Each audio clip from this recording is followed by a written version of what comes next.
evening, televiewers. You're welcome to today's edition of Prime Hour on My Media Prime. Tuesday, we are talking relationship and marriage, and we this evening are going to be talking about understanding and measuring marital success.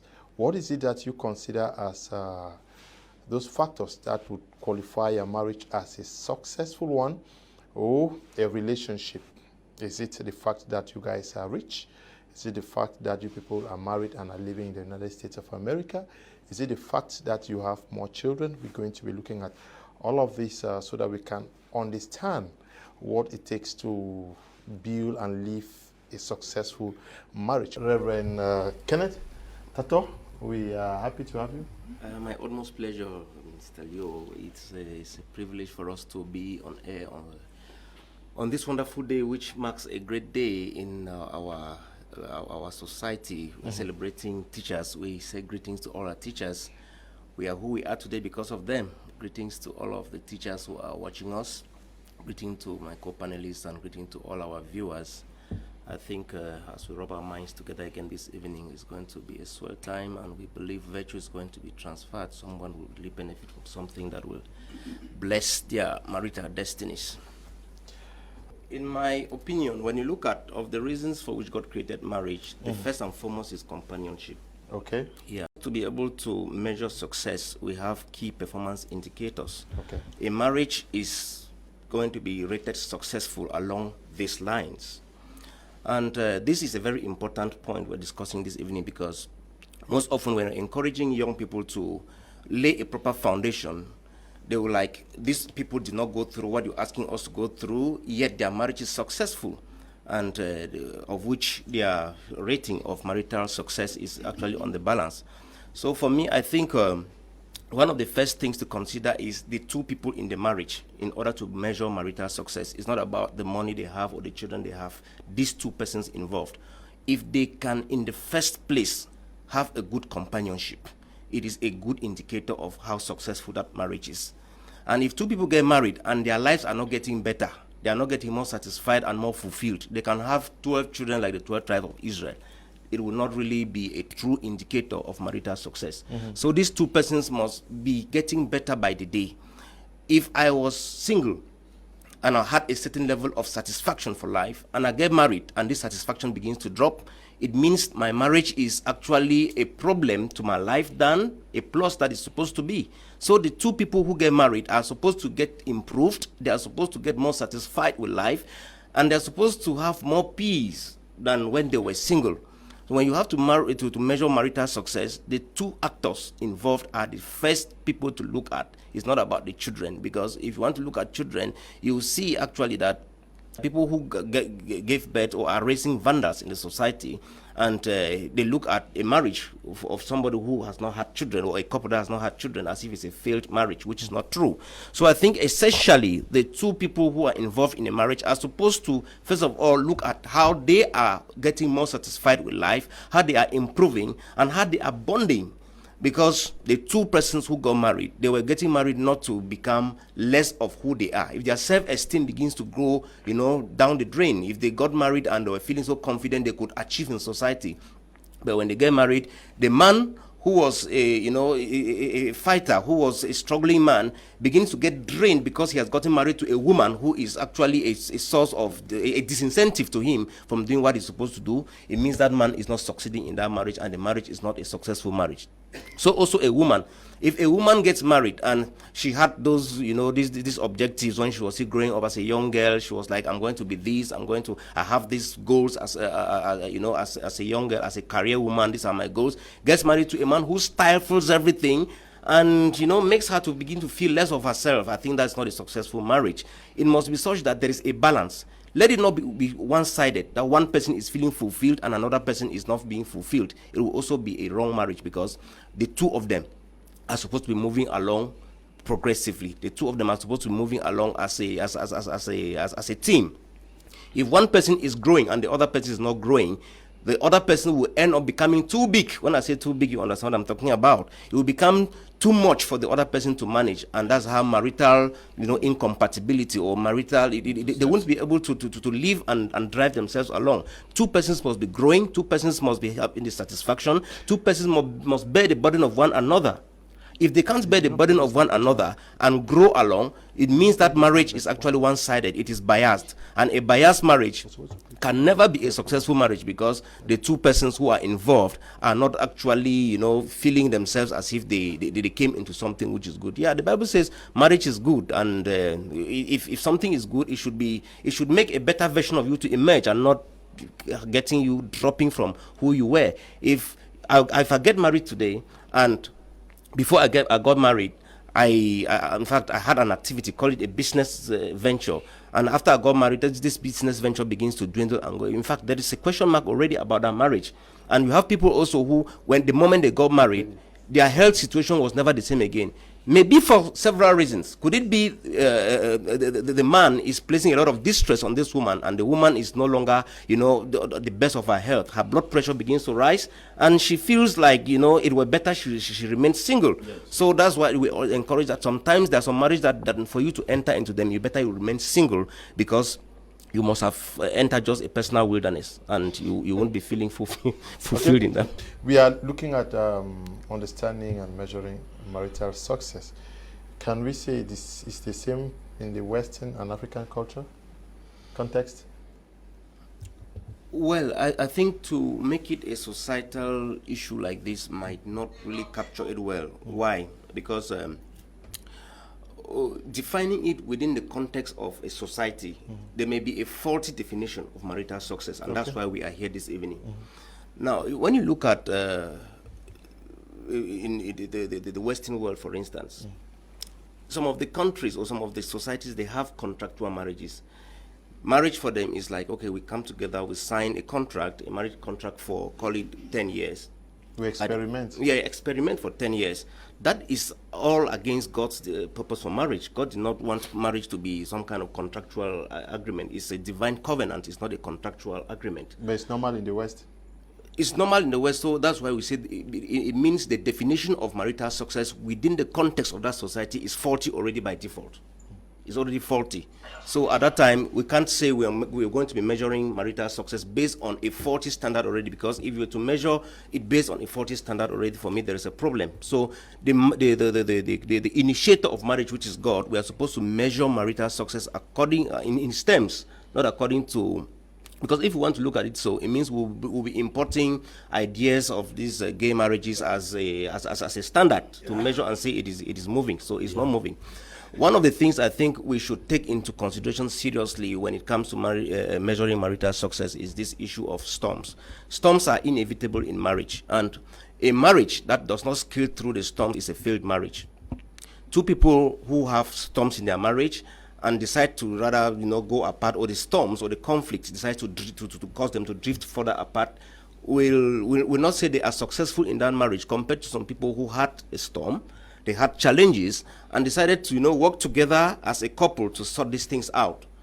One of the ways we can say a marriage is succeeding is when they have their issues, sort them out, and grow stronger and move from there to higher levels in their relationship. That is a very, very important criterion.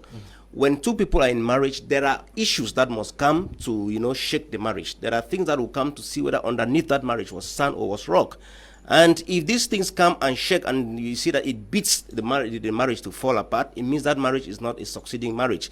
It should be such that if in-laws come in to poke their nose into your marriage to cause things to fall apart, two of you bond yourselves together, you stand as one man, and move ahead from the squabble that they wanted to bring in your relationship, and go stronger. It will be better.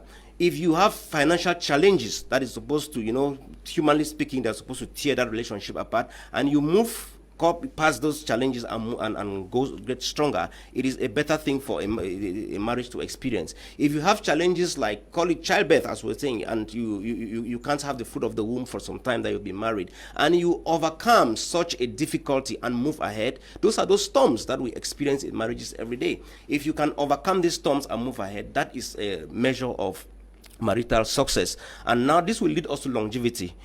there are some people when they get married in the first 3 years, they are into one another, they are into that kind of, they claim to be so much of lovebirds.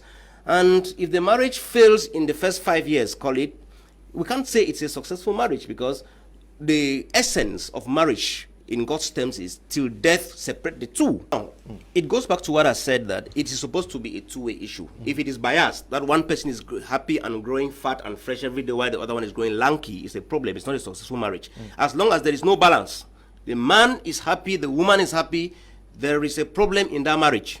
Both of them are supposed to be growing progressively. They are supposed to be happy. In fact, it's supposed to be a common issue within the home. It might not be 50-50, but it should not be such that one person is actually languishing in pain and misery while the other person is rejoicing and, moving. And Yes, but I want us to look at, earlier on, we're looking at marriage and career. At the work, a woman, they work, so will marriage be successful. What about riches?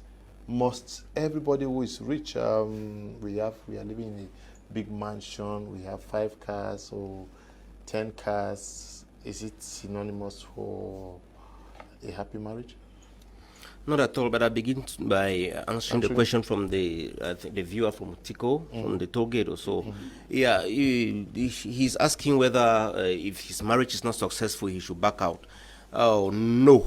That is the first answer we should bring. No, don't back out, because except when it comes to where life is at stake, everything can always be worked out. There is work that you can always bring on your marriage. And we always say that for marriages to actually be brought back to their rails, there is always need for corporate work. If one person is working, it makes it very difficult for things to be brought back to their rails.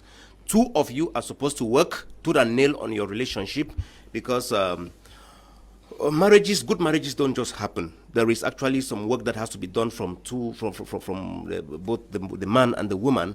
And if it is not working, the best thing to do is that you go down to the roots. You identify from the roots what should be the cause of the stress that has been placed on your marriage, and you pick it from there, because when you don't identify the challenge that has placed that stress on your marriage, it will be difficult. You might be, bringing a prescription, or you'll be bringing, a solution to a problem that does not even exist. So when you identify the problem, you now can bring a solution to the table that will bring your marriage back to the rails. Then I want to also say something. We have to bring a balance to it, because the role of a father in the life of a child is not the same role the mother has to play.